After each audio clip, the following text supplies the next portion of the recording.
Here we go. Venstre.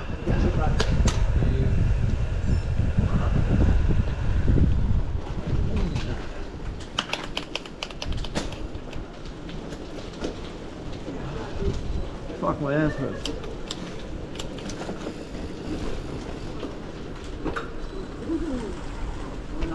Bueno. Yes.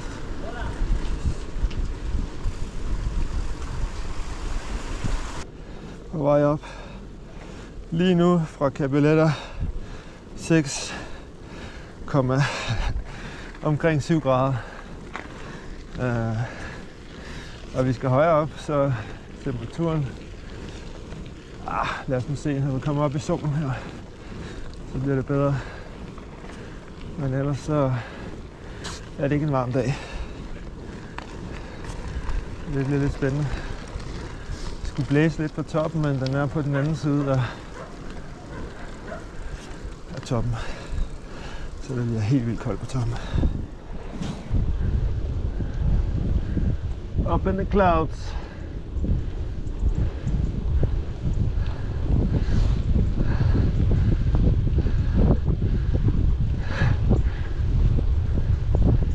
Så er det 6 grader.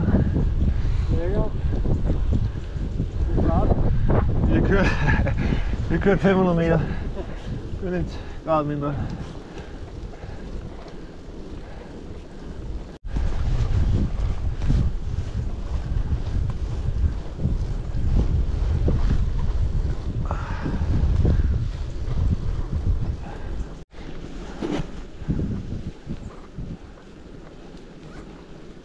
Going up. 4 grader.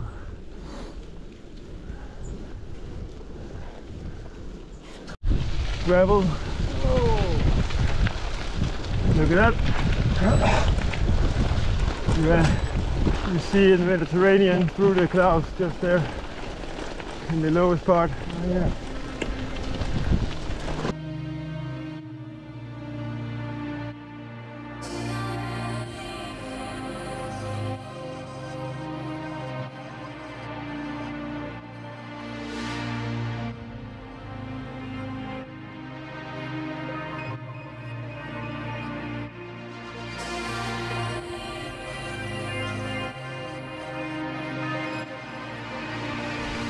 – 500 højdemeter tilbagelagt.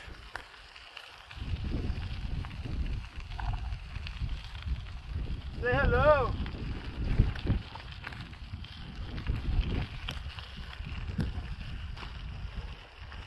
Det bliver gravel og lidt udstyr.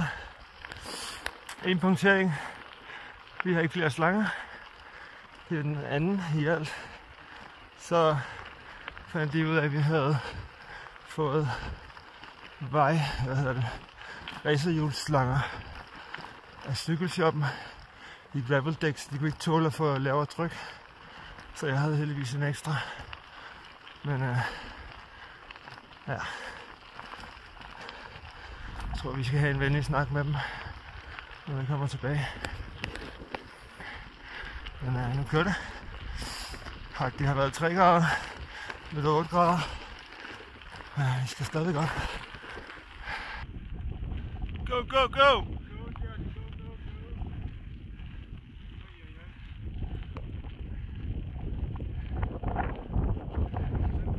Udmærket udsigt. Hvad siger du? Er du flad? Ja. Vejen bliver ikke flad, nej. Det gør vi måske. Det gør vi måske. And we off. Break.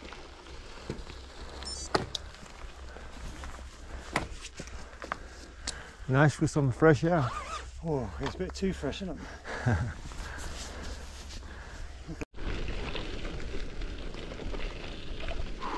Så er vi oppe i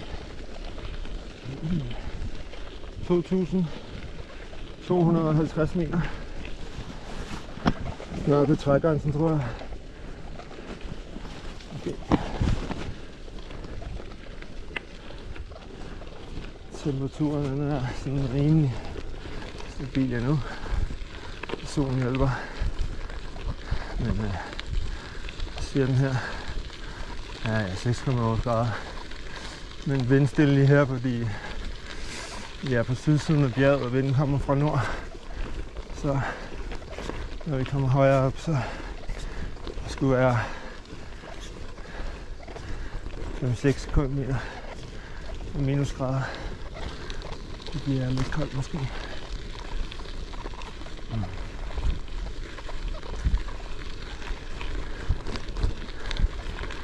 Det mangler... Ja, okay, hvis der... Ja, vi mangler lidt over 1000 højde mere. Toppen. Gear. Panic gear. Det lyder som pandekager. Pandekager.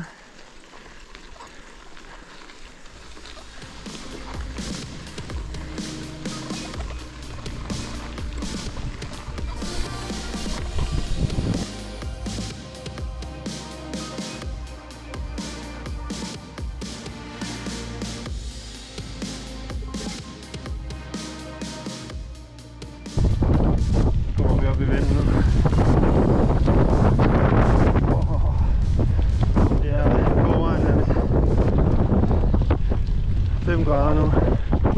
Kommer virkelig op i vinden.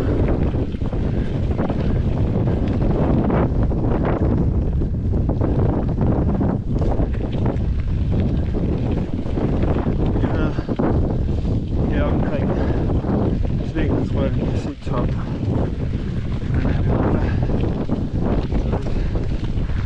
Lidt højt mere.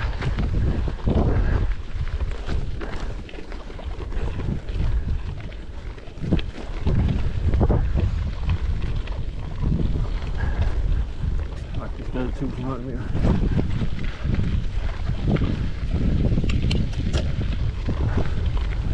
Og vinden kommer, som sagt, fra nord i den retning over toppene.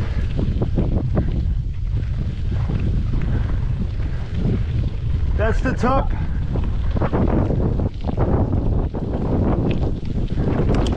To the left this time. Pico Valletta with the steep part.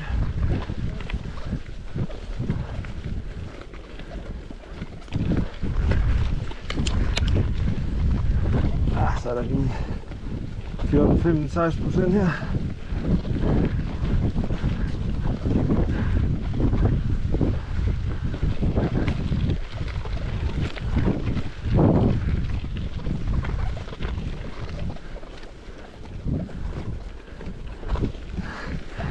Okay. 20%. Jeg skal ikke gear af.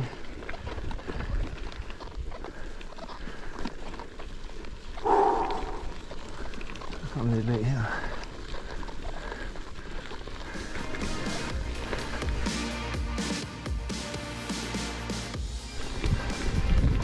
Så er vi over trætoppene.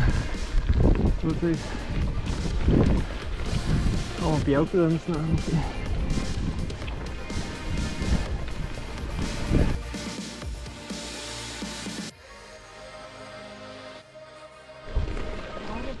Det er toppen. Det er top-toppen. Pico Valletta, den er lidt videre rundt. Den har sådan en nærmest rampe, og så et fald på den ene side. Den er ret nem at genkende. Jeg er næsten nået med min arm. Ja. Det er bare helvede til sådan. Ja. Men det giver en håb. Ja. Det er det håbløse. Lidt. Den bare flader lidt nu. Ja, det gør den også. Kommer modvind. Der er nogle stejle ramper, hva'? Kold modvind rundt om hjørnet. Hvad siger du? Kommer kold modvind rundt om hjørnet. Ja. Der får jeg lukke af.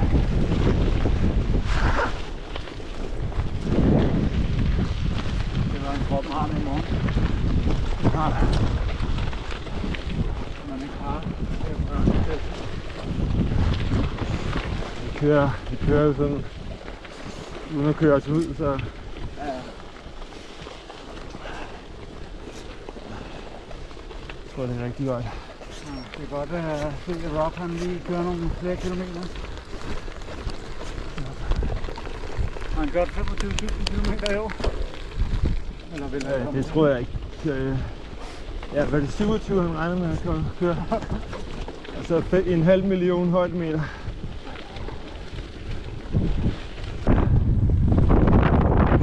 Kom modvind. Sydvind. I 2700 meters højde. Den er eddermame kold, mand. Den var sindssyg.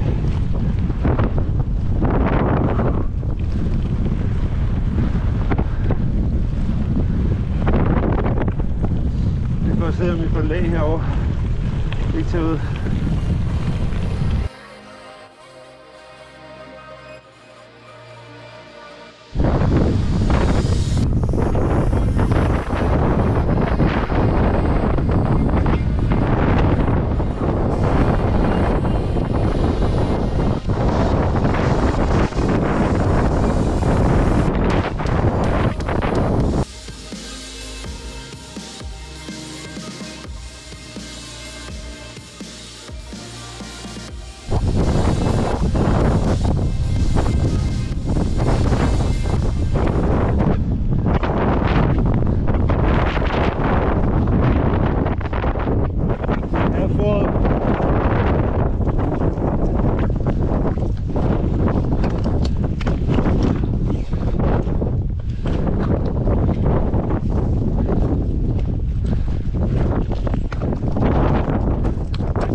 Vi skal over 3000 højdemeter.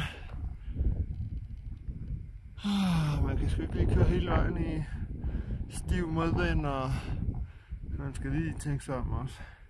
Stien er lidt smal. Det er minus 3-4 grader om stiv modvind. Så mine læber, de er jeg kan dårligt snakke. Kører i bare ben. Han havde ikke lige andet med. Nice going, man.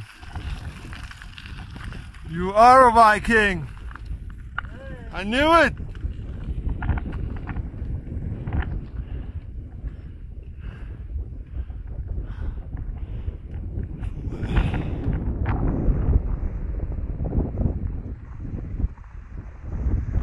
Crazy!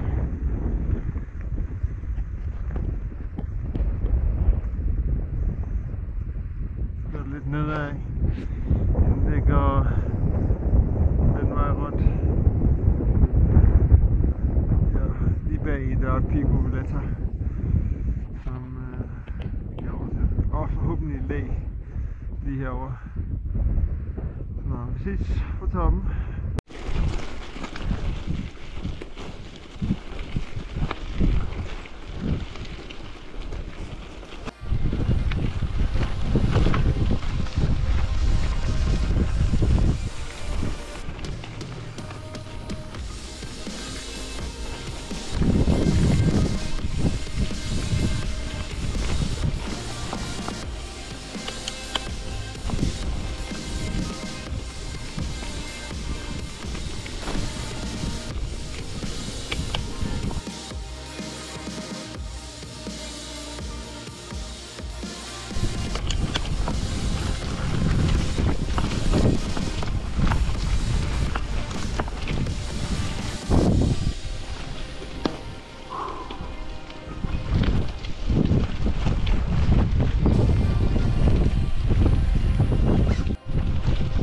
lidt vind i ryggen. Mangler lige under 2 kilometer.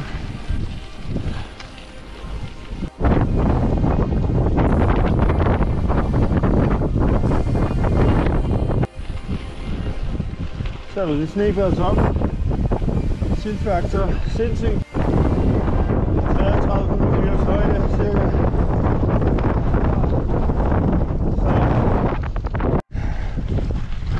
Så toppen.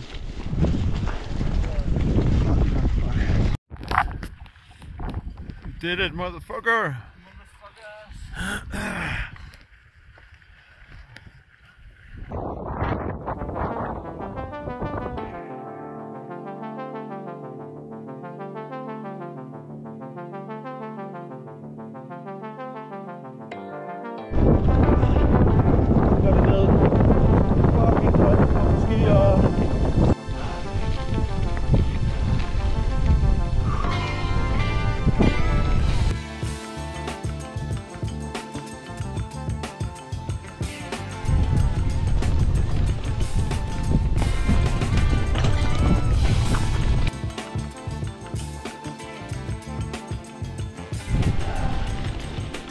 Så er det næsten kun nedad.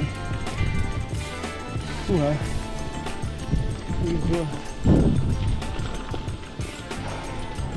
Den der kulde der, den tidsfaktoren går minus 6 grader ovenpå.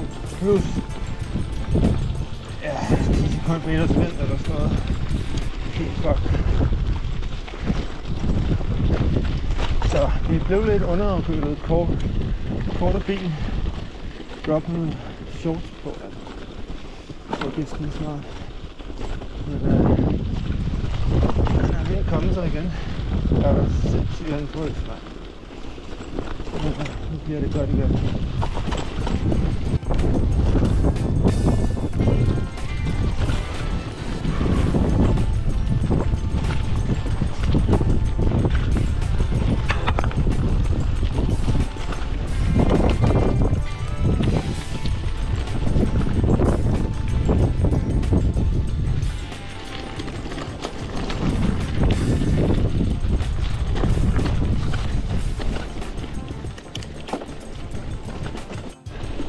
Så sneer det. Wow.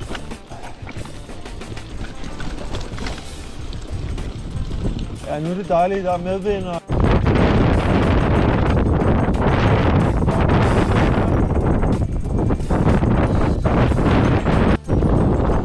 El Nikolaj.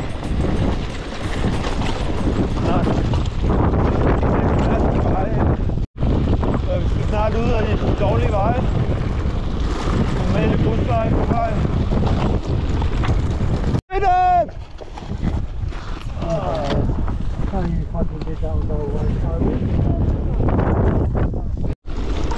Vi nåede lige at komme ud af det gode, dårlige, stenede lort. Så punkterede vi igen, mand.